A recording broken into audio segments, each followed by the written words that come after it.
ay Marcos Loyales. At ang Marcos ay para sa mahirap. Yung senior, yung junior, kalaban ng mahirap.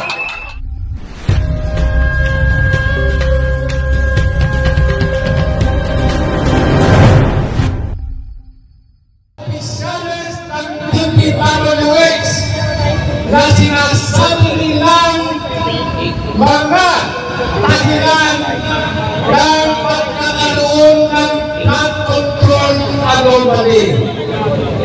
Sakalang akin bilang isang criminal investigator, wala po tayong dapat managutin unang-una si Ferdinand Bongbong Marcos Jr.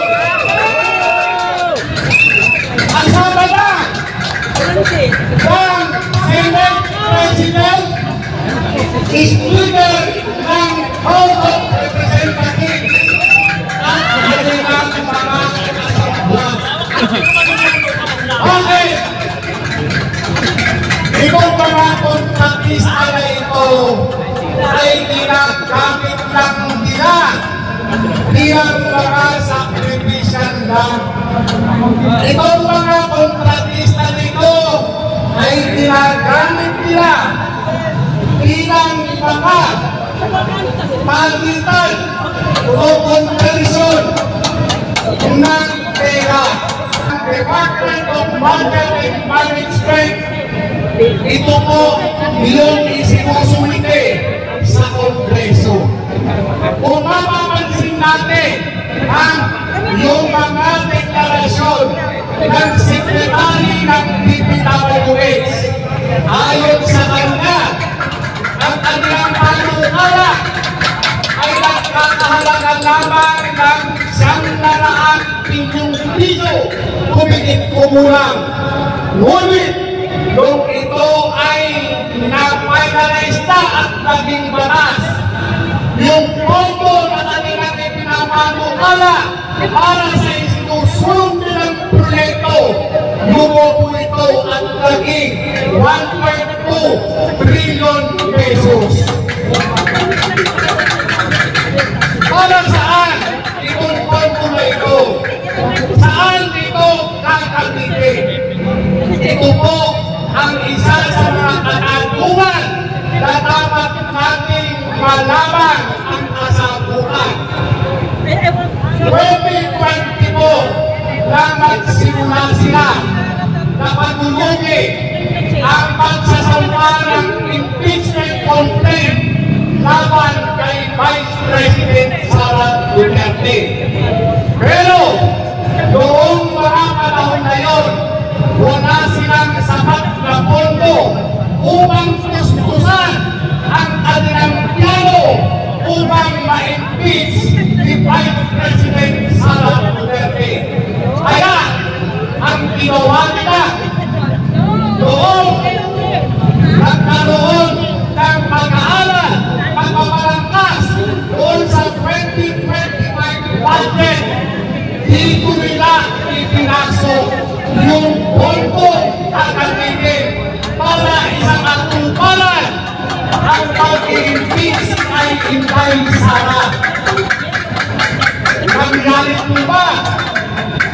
Yung pondo, nagkaroon po ba? Nagkaroon po. Ito po yung lumobong budget partikular doon sa DPWH. Yung pera na sobra doon sa panukalang proyekto ng DPWH, ito po ang pinamahagi doon sa mga membro ng Kongreso na lumagpa at umayan upang ma-impeach si Sara Duterte.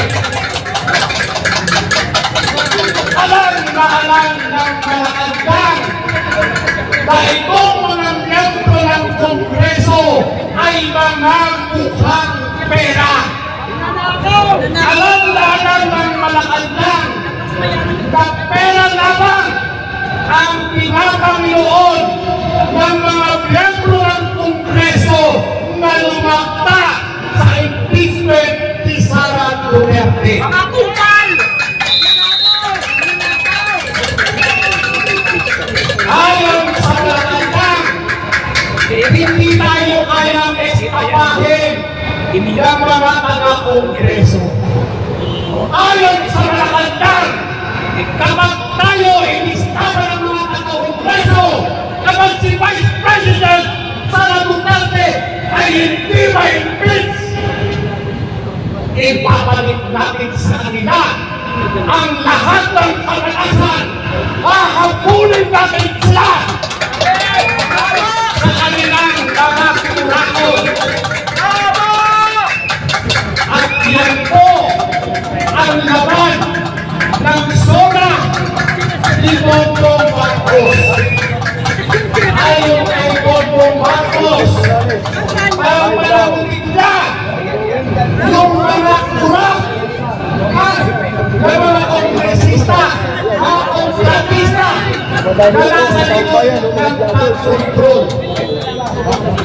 Itong nangyari ngayon, ito po ang sipa ni Bongbong Marcos doon sa mga ganitong patalsikin si Sara.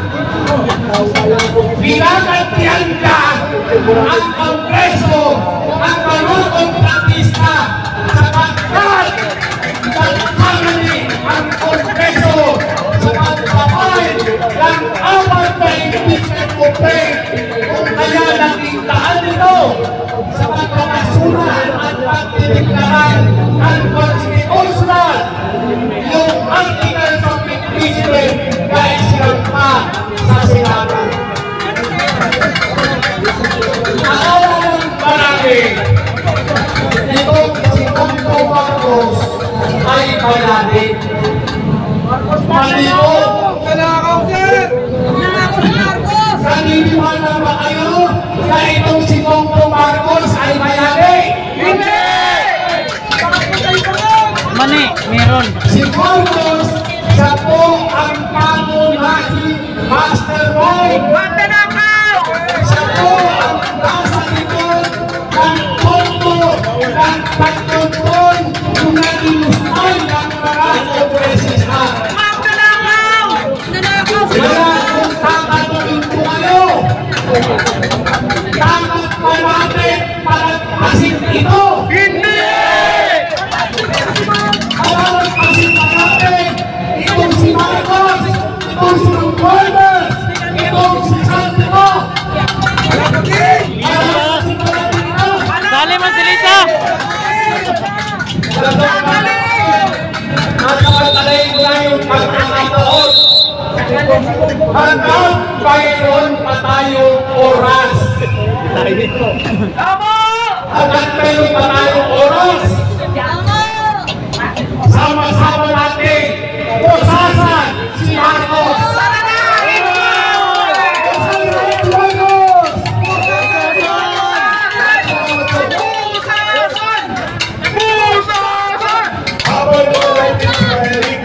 Pinapasalamat na natin ang mga political brothers, commentators, nandiyan. At tumatagundong ang boses ng mga bayan. Hindi papayag ng mga Pilipino na nanahimik tayo sa gitna ng pagkanakaw at ang dalampong. Ang sagot ng taong bayan, ang tao, ang bayan, ngayon ay lumalaban. Ang tao, ang bayan, ngayon ay lumalaban. Ang tao,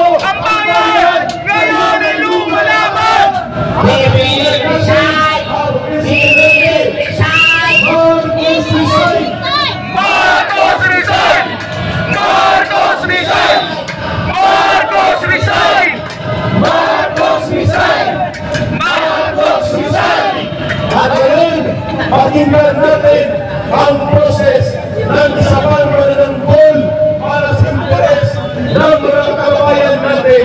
Walang iba kundi ang kaisa natin ngayon, Atty. Yung Garin.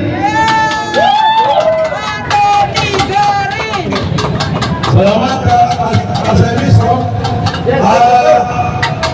Narito po ako makikiisa sa ating mga kababayan upang kasama natin hingin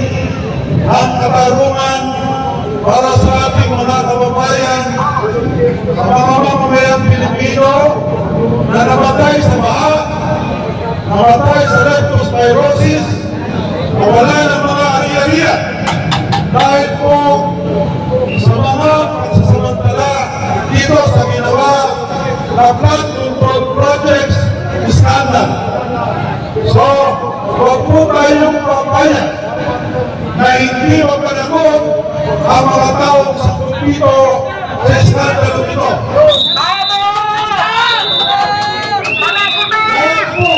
Ako na masakwan ang mga kontraktor na yan ay dapat pumaga natin sa harap ng mga bayang Pilipino sapagkat ito po ay isang conspiracy upang nakawan ang harap-harapan ang ating mga kababayan dito sa ating bansa.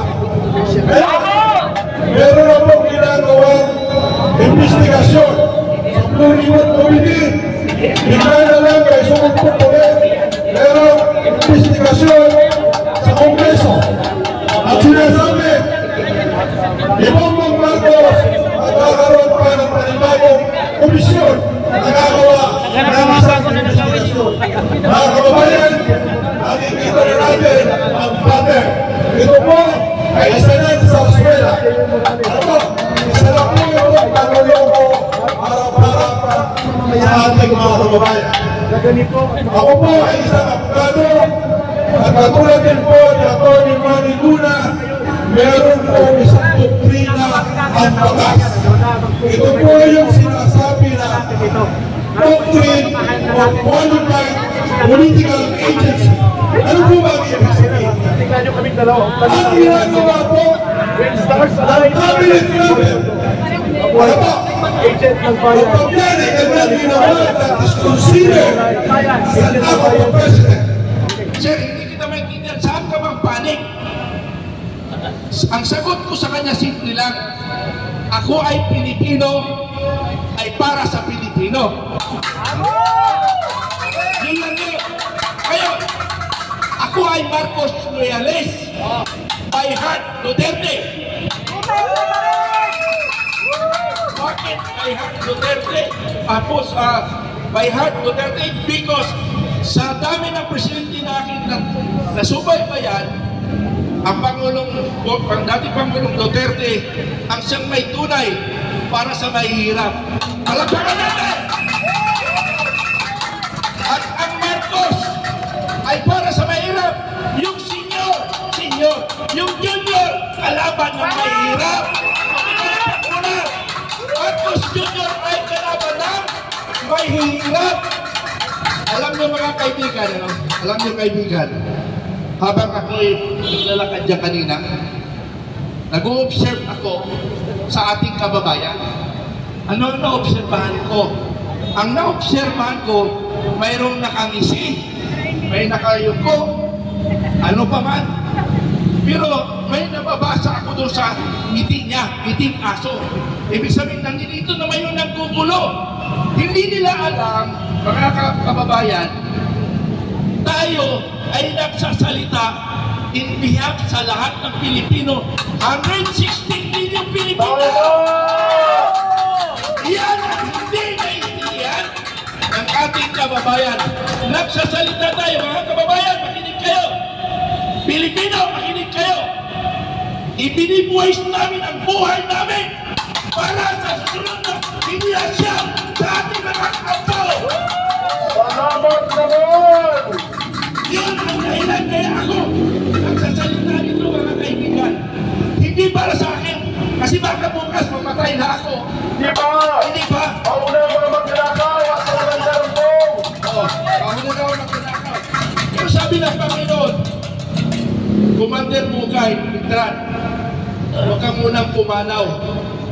Marami ka pang gagampanan sa mundong ibabaw na ito. At ginagawa ko po yun. Ginagawa ko ngayon. Yung aking asawa o aking pamilya, dati kumukontra sila sa akin. Pero dahil kahit anong pigil nila sa akin, yung puso ko, pusong Pilipino, hindi ko kaya na ang kababayan ating Pilipino ay naghihirap at iyan ang pastangan ng ating kababayan. Iyon ang hindi ko kaya. Kaya hinayaan na lang ako ng pamilya ko. Sabi ko, kung pipigilan niya ako sa bahay, mas mamamatay ako. Bakit? Kasi nakikita ko ang mga kababayan natin naghihirap. Tingnan niyo mga kababayan, billion of pesos. Saan napunta? Sa kaban at sa bulsa ng ating magnanakaw Pilipino. Romantic First Lady! Ayun ang gano! Pilipinas! Karagdan kayo! Inaabot kita ang Speaker Romantic! Magsuntukan tayo! Sa labas na Congress. Sa labas lang ha. Bakit? Pag pumasok ako, nakakontrib ako nila. Kukulong ako. Pero libre naman yan kapag kain eh. Libre, sir. Libre? Libre na yan. May aircon pa, Okay. Ipatawag niyo ako sa Congress. Ipatawag niyo ako sa Congress. Para magpakontrib ako. Kasi libre pagkain naman. Sasamahan kita! Okay. Sasamahan ko ako ni Atty. Sama kayo, Atty. At saka, kung nasa kulungan ako, mas libre na ang buhay ko. Secured na ako. Diba? Kasi may gwardiya na ako eh. Okay. Balik tayo sa totoong kwento. Punta na tayo sa totoong kwento mga kaibigan.